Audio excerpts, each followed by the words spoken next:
নমস্কার, আপনারা দেখছেন এ মাইন্ড অফ স্টোরি। আপনাদের সঙ্গে আমি পিয়ালি। আজ আবারও চলে এসেছি নতুন এক গল্প নিয়ে। আজ আপনাদের শোনাবো ঠনঠনিয়া কালীবাড়ির কথা।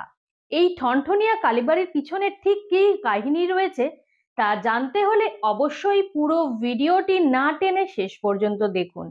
ভিডিওটি ভালো লাগলে লাইক, ফলো, শেয়ার এবং সাবস্ক্রাইব করবেন।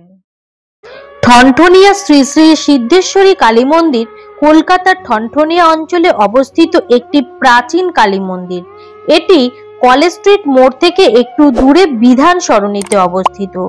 মা কালী এখানে মা সিদ্ধেশ্বরী নামেই পূজিত হন। জনশ্রুতি অনুসারে 1703 খ্রিস্টাব্দে উদয়নারায়ণ ব্রহ্মচারী নামে জনৈক তান্ত্রিক শ্মশানের ওপর মাটি দিয়ে সিদ্ধেশ্বরী কালী মূর্তি গড়েন। তার সীমিত অর্থায়নে তিনি মাটির দেওয়াল এবং তালপাতার ছাদ দিয়ে মন্দিরটি তৈরি করেছিলেন। সেই সময় স্থানটি গোবিন্দপুর এবং সুতানটি গ্রামের ঘন বনে অবস্থিত ছিল। কলকাতা শহর তখনও গঠিত হয়নি। মন্দিরের কাছাকাছি বনের পথ দিয়ে যখন লোকেরা যাতায়াত করত তখন তারা মন্দিরের ঘণ্টার শব্দ শুনতে পেত। সেখান থেকেই মন্দিরটির পূর্বসূরি নাম থানথানিয়া এসেছে। 1806 খ্রিস্টাব্দে শঙ্কর ঘোষ নামে জনৈক ধনাঢ্য ব্যক্তি বর্তমানে কালী মন্দির ও পুষ্পেশ্বর শিবের আটচালা মন্দির নির্মাণ করেন এবং নিত্য পূজার ব্যয়ভার গ্রহণ করেন।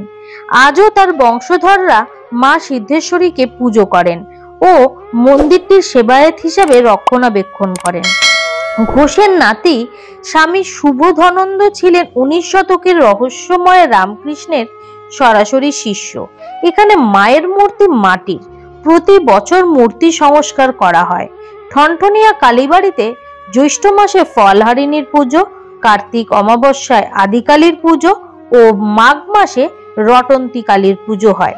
যেহেতু মন্দিরটি একটি তান্ত্রিক মন্দির তাই সমস্ত আচার অনুষ্ঠান তান্ত্রিক ঐতিহ্য অনুসারেই অনুসরণ করা হয় এবং তাই অমাবস্যা রাতে কালী পুজোর সময় পশু বলি এখনো অব্যাহত রয়েছে। মাকে আমিষ প্রসাদও দেওয়া হয়।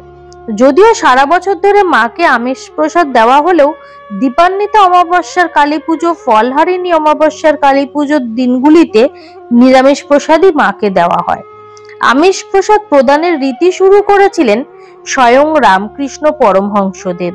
তিনি ব্রহ্মানন্দ কেশবচন্দ্র সেনের দ্রুত আরোগ্য কামনা করে ডাব চিংড়ি দিয়ে মা সিদ্ধেশ্বরীকে পুজো করেছিলেন। সেই দিন থেকে প্রসাদ হিসাবে আমিষ প্রসাদ প্রদানের রীতি অনুসরণ করা হয়। বিভিন্ন অমাবস্যায় দেবীকে বিভিন্ন রূপে পুজো করা হয়।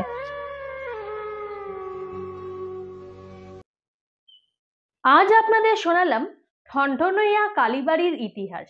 ভিডিওটি কেমন লাগলো তা অবশ্যই কমেন্ট বক্সে জানাবেন। পরবর্তীতে আবারও আসবো নতুন কোনো গল্প নিয়ে। ততক্ষণ পর্যন্ত সঙ্গে থাকুন, সুস্থ থাকুন, দেখতে থাকুন এ মাইন্ড অফ স্টোরি।